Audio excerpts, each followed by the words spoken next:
percaya bahwa orang yang menghargai pengorbanan Kristus bukanlah orang-orang yang selalu tidak pernah lupa merayakan Paskah. Tapi orang-orang yang menghargai pengorbanan Kristus itu adalah dia menghargai kasih karunia-Nya dengan tidak hidup sembarangan. 1 Petrus 4 ayat yang pertama berkata, "Jadi karena Kristus telah menderita penderitaan badani, kamu pun harus juga mempersenjatai dirimu dengan pikiran yang demikian.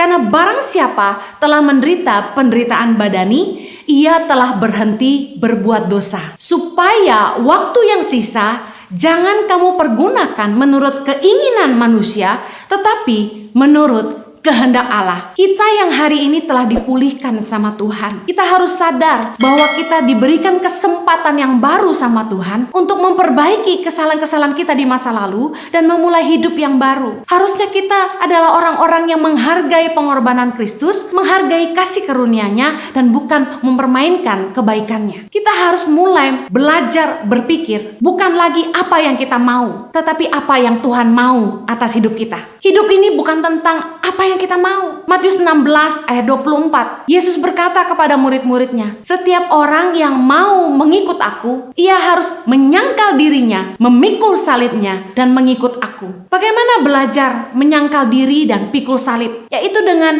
belajar meletakkan kepentingan Bapa di atas kepentingan kita. Menyangkal diri bukan apa yang kita mau, tapi apa yang jadi kehendak Bapa bagi kita. Pikul salib, banyak hal yang mungkin kebenaran dan kehendak Bapa dalam hidup kita bukan seperti yang kita mau, tapi itu merupakan salib yang harus kita pikul dalam hidup kita. Hidup ini bukan tentang terserah gue. Saya belajar keteladanan dari penyangkalan diri Kristus dalam Matius 26 ayat 39. Anda masih ingat ketika Yesus berdoa di Taman Getsemani 3 kali sebelum dia disalibkan? Yesus sangat ketakutan, dan ketika dia berdoa 3 kali Yesus mengulang, "Ya Bapakku, jikalau sekiranya mungkin, biarlah cawan ini lalu daripadaku, tetapi janganlah seperti yang ku kehendaki, melainkan seperti yang Engkau kehendaki." Dalam hidup kita mungkin banyak pengharapan, keinginan, kerinduan, mimpi yang kita bawa dalam doa kita. Tetapi jangan lupa untuk mengakhiri setiap doa permohonan kita dengan kata-kata ini, "Biarlah bukan apa yang aku kehendaki, tetapi seperti yang Engkau kehendaki." Belajar meletakkan kehendak Bapa adalah yang terbaik bagi kita. Mempercayai bahwa rencana Tuhan adalah yang terbaik. Kadang kita tidak sadar bahwa apa yang kita minta belum tentu yang terbaik bagi kita. Saya dan Jojo belajar bahwa ketika kami ingin hidup dalam kehendak Tuhan, kami harus menyangkal daging kami, dan kami harus mulai mengambil keputusan untuk memikul salib, yaitu sebuah tanggung jawab untuk memulai sebuah pelayanan yang sama sekali tidak menguntungkan kami secara pribadi. Bahkan 14 tahun kami merintis Yayasan Tangan Pengharapan, kami sangat kelelahan, kami banyak menghabiskan waktu di luar rumah, meninggalkan keluarga. Bahkan setiap bulan kami harus menanggung beban karena harus menanggung biaya yang tidak sedikit untuk mendanai Yayasan Tangan Pengharapan. Tapi kami menyerahkan semua kehendak Tuhan yang terjadi dalam hidup kami. Bukan apa yang kami mau, tapi apa yang Dia mau. Mari belajar menyangkal diri. Ketika kita belajar menyangkal diri, bukannya kita tidak mampu, tetapi kita tidak mau. Ketika orang berbuat jahat sama kita, bukannya kita tidak mampu membalas, tapi kita tidak mau membalas. Belajar menyangkal diri adalah belajar mengikuti kebenaran, bukan kata hati. Kita membalas orang yang jahat sama kita dengan kebaikan karena kita tahu Roma 12 ayat 17 berkata, "Janganlah membalas kejahatan dengan kejahatan, lakukanlah apa yang baik bagi semua orang."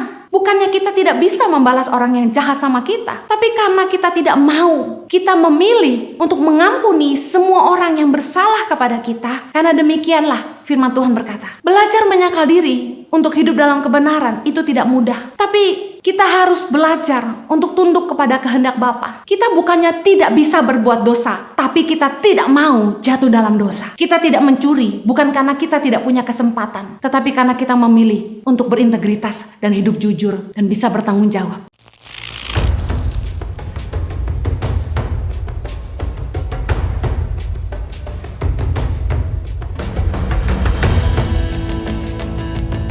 Ono tek Tahan Pengharapannya. Paling susah bagi saya tuh mungkin bahasa. Anak-anak di pedalaman itu kebanyakan mereka bisanya bahasa daerah.